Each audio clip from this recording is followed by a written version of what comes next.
ఇక Bharat war rehearsals తో పాకిస్తాన్ లో వణుకు మొదలైంది. భారత్ ను ఆపాలంటూ ప్రపంచ దేశాల ముందు పాకిస్తాన్ మోకరిల్లింది. భారత్ యుద్ధానికి సై అంటే చేయలేమని పాకిస్తాన్ ఆర్మీ చేతులెత్తేస్తున్నట్లు తెలుస్తోంది. వార్ రిహార్సల్ తో భాగంగా ఈ నెల 7న భారత్ లో వార్ మాక్ డ్రిల్ నిర్వహించనున్నారు. పౌరులు విద్యార్థులతో మాక్ డ్రిల్ చేయించాలని రాష్ట్రాలకు హోంశాఖ ఆదేశించింది. మొత్తం 5 మార్గదర్శకాలు విడుదల చేసింది. యుద్ధం వస్తే ఎలా వ్యవహరించాలన్న దానిపై అవగాహన కల్పించాలని ఆదేశించింది. భారత్ చర్యలతో పాకిస్తాన్ ఉక్కిరిబిక్కిరవుతోంది.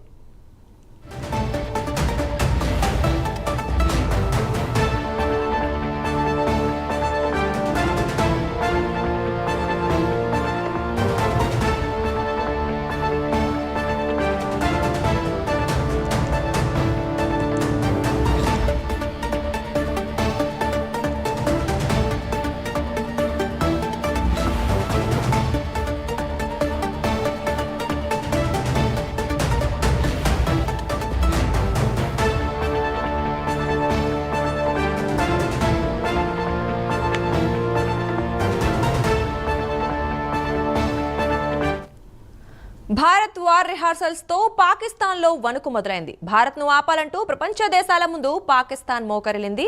భారత్ యుద్ధానికి సై అంటే చేయలేమని పాకిస్తాన్ ఆర్మీ చేతులెత్తేస్తున్నట్లు తెలుస్తోంది. వార్ రిహార్సల్స్ తో భాగంగా ఈ నెల 7న భారత్ లో వార్ మాక్ డ్రిల్ నిర్వహించనున్నారు. పౌరులు విద్యార్థులతో మాక్ డ్రిల్ చేయించాలని రాష్ట్రాలకు హోంశాఖ ఆదేశించింది. మొత్తం 5 మార్గదర్శకాలు విడుదల చేసింది. యుద్ధం వస్తే ఎలా వ్యవహరించాలన్న దానిపై అవగాహన కల్పించాలని ఆదేశించింది. భారత్ చర్యలతో పాకిస్తాన్ ఉక్కిరిబిక్కిరవుతోంది. ఇదే విషయం గురించి మరింత సమాచారం మా ఇన్పుట్ ఎడిటర్ రాజేందర్ అందిస్తారు. రాజేందర్, చెప్పండి. వార్ రిహార్సల్స్ తోనే పాకిస్తాన్ భయపడుతోందని తెలుస్తోంది. అయితే మనం చూసాం ఆల్రెడీ రాజీనామాలు పాకిస్తాన్ ఆర్మీ ఎక్కువగా చేస్తున్నారని చెప్పేసి. మరి ఈ పరిస్థితుల్లో నిజంగా వార్ వస్తే వాళ్ళు ఎదుర్కొనే పరిస్థితి ఉందా అసలు?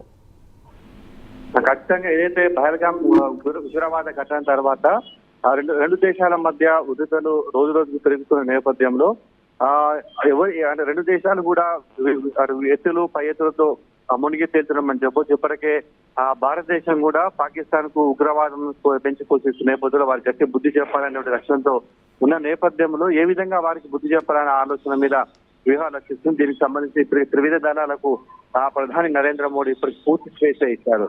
అయితే తాజాగా జరుగుతున్న పరిణామాలు చూస్తే అటు ఒకవేళ యుద్ధం చేయాల్సి వస్తే ఏ విధంగా తీసుకుంటారనే అంశం మీద దృష్టి సారించింది. ఇప్పటికే పలు ఆంక్షలు నావీకి సంబంధించి కానీ వాయుకు సంబంధించి కానీ వాణిజ్య పరంగా సంబంధించి ఇప్పటికే ఆంక్షలు విధించిన నేపథ్యంలో పాకిస్తాన్ ఉక్కిరిబిక్కిరవుతుంది. వాస్తవానికి మన రక్షణ సంపదకి ఆయుధ సంపదకి చాలా తక్కువ మొత్తంలో ఉన్న నేపథ్యంలో ఒకవేళ భారత్ ఏ విధంగా స్పందిస్తుంది అనే అంశంలో వారు ఇప్పటికే వణుకు పుట్టినడం మనం చెప్పవచ్చు. మరోవైపు మన కేంద్ర ప్రభుత్వం కూడా ఇప్పటికే మనకు అలర్ట్ చేసింది. ప్రధానంగా సరిహద్దు రాష్ట్రాల్లో అలర్ట్ ఉండాలి. అదేవిధంగా అన్ని రాష్ట్రాల్లో కూడా మాక్ డ్రిల్ చేయాలని చెప్పేసి పౌరులకు అవగాహన కల్పించాలి.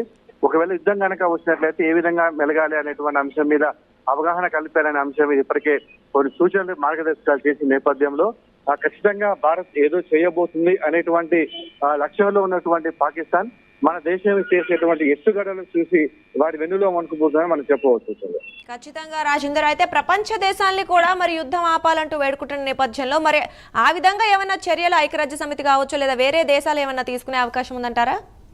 ఉగ్రవాదానికి సంబంధించి అణచివేయాలనేటువంటి అంశం మీద మన దేశానికి ప్రపంచవ్యాప్తంగా కూడా అనేక దేశాలు మద్దతు ఇస్తున్న నేపథ్యంలో రోజు రోజుకు మనకు ప్రపంచ దేశాల మద్దతు పెరుగుతుంది. మరోవైపు పాకిస్తాన్ కి మాత్రం బలహీనపడుతుంది. అగ్రరాజ్యాలు కూడా మనకు ఉగ్రవాదాన్ని నిర్మూలించాలనేటువంటి దాంట్లో పూర్తిగా సపోర్ట్ చేస్తామని హామీలు ఇచ్చిన నేపథ్యంలో వారిలో కూడా భయం మొదలవుతుంది. ఒకవేళ భారత్ ఎత్తుగడలు వాళ్ళకు పసిగట్టలేకపోతున్నారు. వాయు పరంగా, నావీ పరంగా, ఆర్మీ పరంగా ఒకవైపు అన్ని చర్యలు తీసుకుంటుంటేనే వ్యూహాత్మకంగా మాత్రం ఉగ్రవాదాన్ని అంతం చేసేందుకు ఎత్తుగడలు వేస్తున్నామని చెప్పవచ్చు.